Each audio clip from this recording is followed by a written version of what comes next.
അവയും നമ്മുടെ പലഹാരം റെഡിയാക്കിയിട്ട് എടുക്കാൻ വേണ്ടിയിട്ട് ഞാനിവിടെ അതാ ഇതേപോലത്തെ 3 ഉരുളൻകിഴങ്ങ് പുഴുങ്ങിയെടുത്തിട്ടുണ്ട് കേട്ടോ. അപ്പോൾ ഇതൊന്ന് തോല് പൊളിച്ചെടുക്കട്ടെ. നിങ്ങൾക്ക് അറിയായിരിക്കും ഉരുളൻകിഴങ്ങ്, ഞാൻ മിക്ക വീഡിയോയിലും ഉരുളൻകിഴങ്ങ് ഇങ്ങനെ പീൽ ചെയ്യുമ്പോൾ ഞാൻ പറയാറുണ്ട്. ചൂടാറി കഴിഞ്ഞിട്ടുണ്ടെങ്കിൽ ഇത് പീൽ ചെയ്തിട്ട് എടുക്കാൻ വേണ്ടിയിട്ട് ഭയങ്കര പാട്. ഇത് നമ്മൾ കുഴച്ചിട്ട് എടുക്കാൻ വേണ്ടിയിട്ട് പോകാം. അപ്പോൾ പ്രത്യേകം ശ്രദ്ധിക്കുക, ഉരുളൻകിഴങ്ങ് ഒരു ഇളം ചൂടോട് കൂടിയിട്ട് കുഴക്കണം കേട്ടോ. എന്നാൽ മാത്രമേ അത് നല്ല സോഫ്റ്റായിട്ട് കിട്ടുള്ളൂ നമുക്ക്.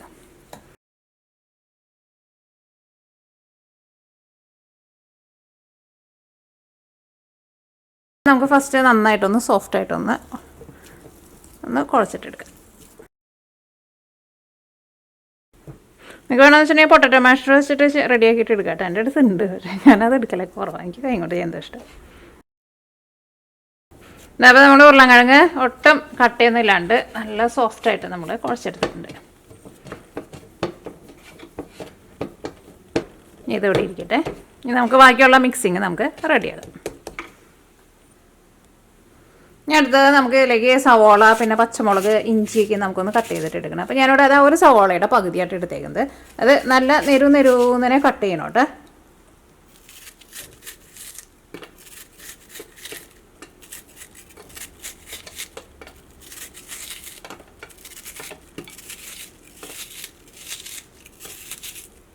കാരണം ഇനി ഇതിലേക്ക് നമ്മൾ ഗോതമ്പൊടിയൊക്കെ ചേർത്തിട്ട് ഇത് നമ്മൾ നന്നായിട്ടൊന്ന് കുഴച്ചിട്ട് എടുക്കുക. അപ്പോൾ ഈ സവോളയൊന്നും അങ്ങനെ സെപ്പറേറ്റ് ആയിട്ട് കിടക്കരുത്, എല്ലാവരും അതിൻ്റെ കൂടെ അങ്ങോട്ട് ചേർന്ന് പോകണം. അപ്പോൾ അതനുസരിച്ചിട്ട് നല്ല പൊടിയായിട്ട് കട്ട് ചെയ്തിട്ട് എടുക്കുക. ഇതിലേക്ക് ഞാനിവിടെ ഒരു ചെറിയ കഷ്ണം ഇഞ്ചി എടുത്തിട്ടുണ്ട്.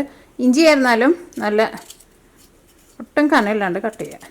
അല്ലെങ്കിൽ ഇഞ്ചി കടിക്കുമ്പോൾ നമുക്ക് ഇഷ്ടമില്ലല്ലോ അതിൻ്റെ ടേസ്റ്റ്. അങ്ങനെ നിറച്ചിങ്ങനെ ഇഞ്ചി കടിച്ചിട്ടുണ്ടെങ്കിൽ ഇടയ്ക്ക് ഇങ്ങനെ കുഞ്ഞിത് കടിക്കാൻ കിട്ടുമ്പോഴാണല്ലോ ടേസ്റ്റ്. നമ്മൾ ഇഞ്ചി മുളിക്കൊക്കെ ഇഞ്ചി കട്ട് ചെയ്തിട്ട് എടുക്കില്ലേ, അതേപോലെ വേണമെന്ന് വെച്ചിട്ടുണ്ടെങ്കിൽ നിങ്ങൾ നിരന്തരം കട്ട് ചെയ്ത് കഴിഞ്ഞിട്ട് ജസ്റ്റ് ഒന്ന് ചതച്ചിട്ടും കൂടി ചേർത്തിട്ടുണ്ടെങ്കിൽ കുറച്ചും കൂടി നല്ലതാണ് കേട്ടോ. ഇതിലേക്ക് നമ്മൾ കുറച്ച് മല്ലിയിലയും കൂടിയിട്ട് ചേർക്കുന്നുണ്ട്.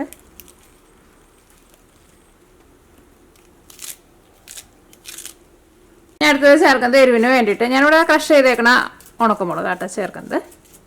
ചില്ലി ഫ്ലേക്സ് അത് നിങ്ങളുടെ എരിവിനനുസരിച്ചിട്ട് ചേർക്കാം. പിന്നെ അതേപോലെ തന്നെ കുറച്ച് ഗരം മസാല നമുക്കിപ്പോൾ കുറച്ച് ചേർക്കാം. അത് കഴിഞ്ഞിട്ട് നമ്മളിതെല്ലാം കൂടിയിട്ട് മിക്സ് ചെയ്ത് കഴിഞ്ഞിട്ട് ജസ്റ്റ് ഒന്ന് ടേസ്റ്റ് നോക്കിയിട്ട് ഇപ്പോൾ നമുക്ക് തോന്നണേ കുറച്ചും കൂടി ഗരം മസാല വേണമെന്ന് തോന്നാനുണ്ടെങ്കിൽ അതനുസരിച്ചിട്ട് ഗരം മസാല ചേർത്ത് കൊടുക്കാം. പിന്നെ ഞാനിതിലേക്ക് വലിയ ജീരകം കേട്ടോ ചേർക്കുന്നത്. ഇനിയിപ്പോൾ നിങ്ങൾക്ക് വലിയ ജീരകത്തിൻ്റെ ടേസ്റ്റ് ഇഷ്ടമില്ല എന്ന് വെച്ചിട്ടുണ്ടെങ്കിൽ ചെറിയ ജീരകം ചേർക്കാം. അത് ഞാനൊരു 2 നുള്ളു ചേർത്തിട്ടുണ്ട്, കുറേ ചേർക്കണ്ട, അത്രയ്ക്ക് മതി. ഇതിലേക്ക് നമുക്ക് ആവശ്യത്തിന് ഉപ്പ് ചേർക്കാം. ഇനി നമ്മൾ ഗോതമ്പൊടി കൂട്ടിയിട്ട് ചേർക്കാൻ വേണ്ടിയിട്ട് പോകട്ടെ. ഇപ്പോൾ നമുക്കൊരു ഏകദേശം അളവിൽ ചേർക്കാം. ഇതൊന്ന് തിരുമ്മിയിട്ടെടുക്കുക. വേണമെന്ന് വെച്ചിട്ടുണ്ടെങ്കിൽ നിങ്ങൾക്ക് ഒരു ഇച്ചിരി നാരങ്ങ നീരും കൂടിയിട്ട് ചേർക്കാം. ഇന്ന് തിരുമ്മി ആ സവോളയ്ക്ക് നല്ല സോഫ്റ്റായിട്ട് വരണം. ഇനി നമ്മളിതിലേക്ക് നമ്മൾ റെഡിയാക്കിയിട്ട് വെച്ചേക്കണം നമ്മുടെ ഉരുളൻകിഴങ്ങും കൂടിയിട്ട് നമ്മൾ കുഴക്കട്ടെ. ഞാൻ അടുത്തത് നമ്മളിതിലേക്ക് ഗോതമ്പൊടി ചേർക്കാണ്. അപ്പോൾ ഗോതമ്പൊടി ഞാനിവിടെ ഒരു 1.25 കപ്പ് എടുത്തിട്ടുണ്ട്. അപ്പോൾ അതിൽ നിന്ന് നമുക്ക് കുറേശ്ശെ ചേർത്തിട്ട് നമുക്ക് മിക്സ് ചെയ്തിട്ട് എടുക്കുക. എന്നിട്ട് മിക്സ് ചെയ്യുമ്പോൾ എങ്ങനെയാണെന്ന് വെച്ചിട്ടുണ്ടെങ്കിൽ കൈമൊട്ട് ഒട്ടി പിടിക്കാണ്ടുള്ള തരത്തിൽ വേണം നമുക്ക് കിട്ടാൻ വേണ്ടിയിട്ട്. അപ്പോൾ അതനുസരിച്ചിട്ട് വേണം ഗോതമ്പൊടി ചേർക്കാൻ വേണ്ടിയിട്ട്. കാരണം കറക്റ്റ് ഇത്രയ്ക്കെന്ന് പറയുന്നില്ല. ചിലപ്പോൾ നമ്മൾ എടുക്കണ ഉരുളൻകിഴങ്ങ് ചിലപ്പോൾ കുറച്ച് ചെറുതായിരിക്കും, ചിലപ്പോൾ കുറച്ച് വലുതായിരിക്കും. അങ്ങനെ ചെറിയൊരു വ്യത്യാസമൊക്കെ വരുമല്ലോ. ഇതിലേക്ക് നമ്മൾ കുറച്ച് വെള്ളം കൂടിയിട്ട് തെളിച്ച് കൊടുക്കട്ടെ. ഫസ്റ്റ് നമുക്ക് ഈ ഗോതമ്പൊടി ഇതിൻ്റെ കൂടെ ഒന്ന് മിക്സ് ചെയ്യാം. ഇതിലേക്ക് ഞാനിവിടെ കുറച്ച് വെള്ളവും തെളിച്ച് കൊടുക്കുന്നുണ്ട്. നമ്മൾ ചപ്പാത്തിക്കൊക്കെ നമ്മൾ കുഴച്ചിട്ടെടുക്കില്ലേ, അതേപോലെ. പിന്നെ ഉരുളൻകിഴങ്ങ് എന്നാലും ഒരുപാട് കൂടുതൽ ആവരുത്. അപ്പോൾ ഇത് നമ്മൾ ഇനി ഇത് പൊരിച്ചിട്ട് എടുക്കുമല്ലോ, നമ്മൾ ഓയിലിട്ടിട്ട് നമ്മളിത് റെഡിയാക്കിയിട്ട് എടുക്കാം. അപ്പോൾ കുറേ ഉരുളൻകിഴങ്ങ് ചേർത്തിട്ടുണ്ടെന്ന് വെച്ചിട്ടുണ്ടെങ്കിൽ ഇത് ചിലപ്പോൾ ഓയിലിൽ കിടന്നിട്ട് അങ്ങോട്ട് ചിലപ്പോൾ പൊട്ടിപ്പോകും.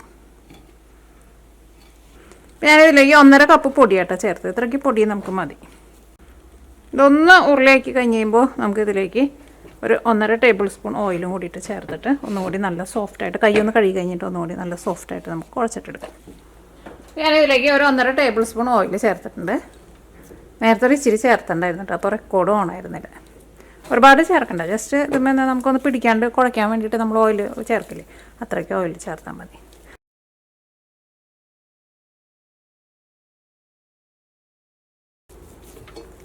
ഇതാ നോക്കിക്കേ, ഇപ്പോൾ ഇത് നല്ല സോഫ്റ്റായിട്ട് നമ്മൾ കുഴച്ചെടുത്തിട്ടുണ്ട്.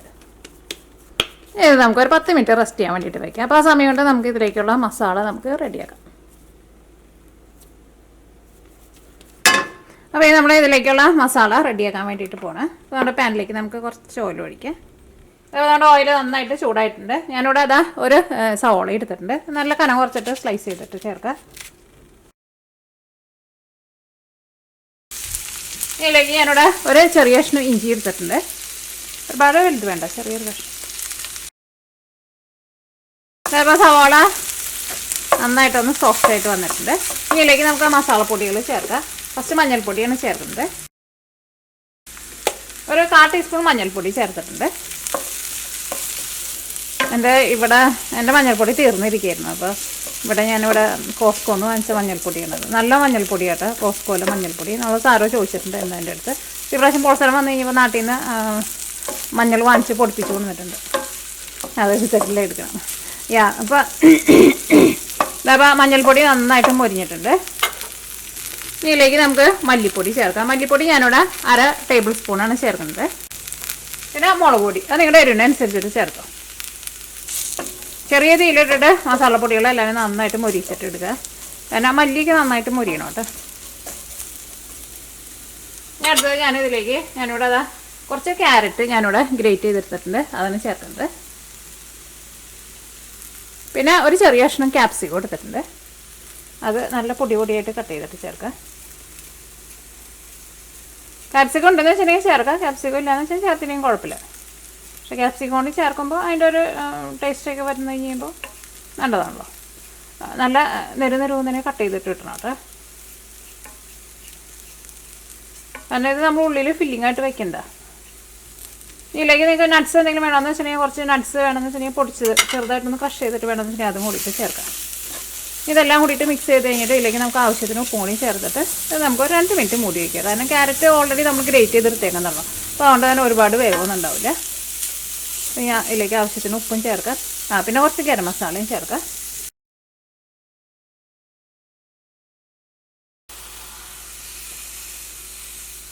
അപ്പോൾ നമ്മുടെ മസാല റെഡി ആയിട്ടുണ്ട്. നമുക്ക് തീ ഓഫ് ചെയ്യട്ടെ. ഇതിലേക്ക് നമ്മൾ പുഴുങ്ങിയ മുട്ടയും കൂടിയിട്ട് ചേർക്കണം. അത് നമ്മൾ ഫില്ലിങ് വെക്കുന്ന സമയത്ത് വെച്ചാൽ മതി. അപ്പോൾ ഈ ഫില്ലിങ് ഇരുന്നിട്ടൊന്ന് ചൂടാറട്ടെ. എന്ത് സാധനത്തിൻ്റെ ഉള്ളിൽ നമ്മൾ ഫില്ലിങ് വയ്ക്കുമ്പോൾ ഫില്ലിങ് നന്നായിട്ട് ചൂടാറിയിട്ട് വേണം വെക്കാൻ വേണ്ടിയിട്ട്. ഇനി അടുത്തത് നമ്മൾ കുറച്ച് റെഡിയാക്കിയിട്ട് വെച്ചേക്കണ നമ്മുടെ മാവുണ്ടല്ലോ, ഇതിൽ നിന്ന് നമുക്ക് ഇത് 2 പാർട്ടായിട്ട് നമുക്ക് സെപ്പറേറ്റ് ആക്കാം.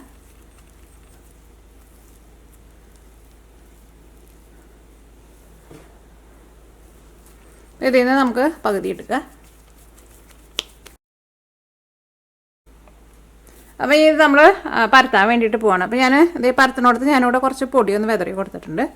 പൊടിയൊന്ന് വെതറി കൊടുക്കണോണ്ട്, അല്ലെങ്കിൽ ഇത് നമ്മൾ ലാസ്റ്റ് നമ്മൾ ഒക്കെ ഫില്ലിംഗ് ഒക്കെ വെച്ച് കഴിഞ്ഞിട്ട് ഇത് എടുക്കുന്ന സമയത്ത് ചിലപ്പോൾ ഇത് അടിയിൽ പിടിച്ചിരിക്കും. സാധാരണ നമ്മൾ എടുത്തിരുന്ന ഗോതമ്പ് പൊടിയാണ്. അപ്പോൾ അതിൻ്റെ പകുതി എടുത്തിട്ട് നമ്മൾ ഫസ്റ്റ് നമുക്ക് പരത്താം. കൈ കൊണ്ട് ജസ്റ്റ് ഇങ്ങനെ ഒന്ന് പ്രസ് ചെയ്ത് കൊടുക്കുക. നിങ്ങളൊന്ന് നോക്കിക്കോട്ടെ പൊന്തിച്ചിട്ട്. അപ്പോൾ നല്ല ഈസി ആയിട്ട് നമുക്ക് പൊന്തിക്കാൻ വേണ്ടിയിട്ട് പറ്റുന്നുണ്ട്. അല്ലെങ്കിൽ ലാസ്റ്റ് നമുക്ക് പണി കിട്ടും. ഇത് കൈ കൊണ്ട് തന്നെ അങ്ങനെ ഒന്ന് കനം കുറച്ചിട്ടൊന്ന് പരത്തിയാൽ മതി. ഭയങ്കര തിന്നാക്കിയിട്ട് പരത്തിയിട്ട് എടുക്കണ്ട. ഓക്കെ, അപ്പോൾ നമ്മൾ ആദ്യത്തെ പാട്ട് നമ്മൾ പരത്തിയെടുത്തിട്ടുണ്ട്. അപ്പോൾ ഇത് നമ്മൾ അങ്ങോട്ട് മാറ്റി വയ്ക്കാം കേട്ടോ. കാരണം നമുക്ക് മറ്റേതും കൂടിയിട്ട് നമുക്കൊന്ന് പരത്തിയിട്ട് എടുക്കണം. നല്ല സോഫ്റ്റായിട്ടിരിക്കും. കൈ കൊണ്ട് സൂക്ഷിച്ചിട്ട്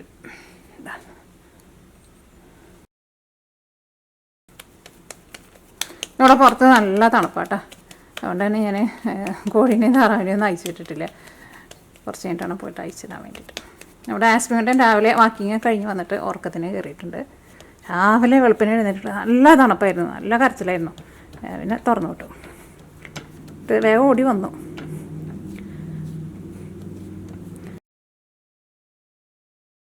ഇനി നമ്മൾ ഇതിൻ്റെ ഉള്ളിലേക്ക് നമ്മൾ ഫില്ലിങ് വയ്ക്കാൻ വേണ്ടിയിട്ട് പോവാണ്. അപ്പോൾ ഇത് ഞാനിപ്പോൾ ഒരു 4 പീസായിട്ടാണ് നമ്മൾ കട്ട് ചെയ്യാൻ വേണ്ടിയിട്ട് പോകുന്നത്. അപ്പോൾ ഒരു 4 ഭാഗമായിട്ട് നമുക്ക് ഇതിൻ്റെ ഉള്ളിലേക്ക് ഫില്ലിങ് വയ്ക്കാം.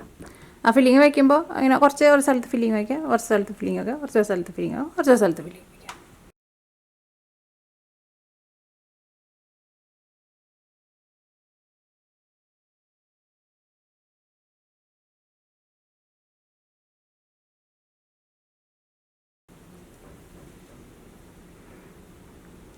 അപ്പോൾ ഇത് നമ്മൾ പുഴുങ്ങി വെച്ചേക്കണ മുട്ട ഇതിൻ്റെ മുകളിൽ ഒന്ന് വെച്ചിട്ടൊന്ന് പ്രസ് ചെയ്ത് കൊടുക്കാം.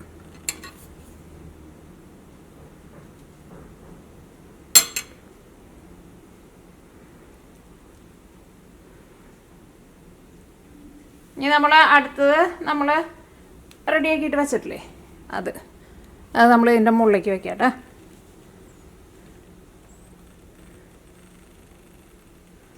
അതാ എന്നിട്ട് ഇത് എല്ലാ സൈഡും നമുക്കൊന്ന് ഒട്ടിച്ചു കൊടുക്കണം.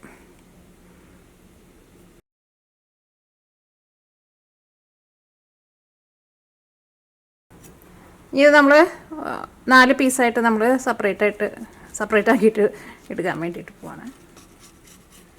ഇതിലേക്ക് നിങ്ങൾക്ക് ചീസ് വേണമെന്ന് വെച്ചിട്ടുണ്ടെങ്കിൽ നമ്മുടെ ഫില്ലിങ്ങിൻ്റെ മുകളിൽ കുറച്ച് ചീസ് ലാസ്റ്റ് ഇട്ട് കൊടുക്കാം കേട്ടോ. അപ്പോൾ നമ്മൾ 4 പീസായിട്ട് നമ്മൾ കട്ട് ചെയ്തെടുത്തിട്ടുണ്ട്. ഇതിൽ നമുക്ക് ഓരോ പീസാക്കിയിട്ട് സെപ്പറേറ്റ് ആക്കിയിട്ട് എടുക്കാം. അപ്പോൾ ഒന്നും കൂടി കൈ കൊണ്ടൊന്ന് സൈഡൊക്കെ ഒന്ന് ഒട്ടിച്ചു കൊടുക്കാം.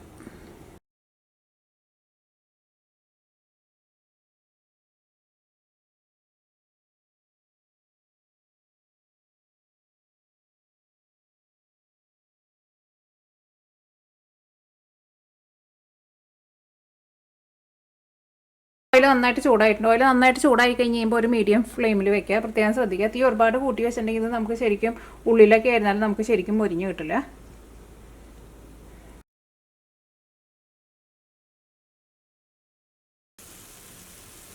അപ്പോൾ ഇത് 2 സൈഡ് നന്നായിട്ട് മുരിഞ്ഞിട്ടുണ്ട്. ഇത് ഇവിടെ നമ്മൾ തിരിച്ചിടുമ്പോഴുണ്ടല്ലോ അടിയിൽ മുട്ടയാണല്ലോ, അപ്പോൾ അതുകൊണ്ട് തന്നെ ഇത് ചെറുതായിട്ട് പൊന്തിയിട്ടിരിക്കുമ്പോൾ ചിലപ്പോൾ ഓയിലിൽ ശരിക്കും മുങ്ങി കിടക്കില്ല. അങ്ങനെ വരുന്നുണ്ടെന്ന് വെച്ചിട്ടുണ്ടെങ്കിൽ ജസ്റ്റ് ഇങ്ങനെ ഒന്ന് പാനൊന്ന് ഇങ്ങനെ ഒന്ന് ചെരിച്ച് പിടിച്ചാൽ മതി കേട്ടോ.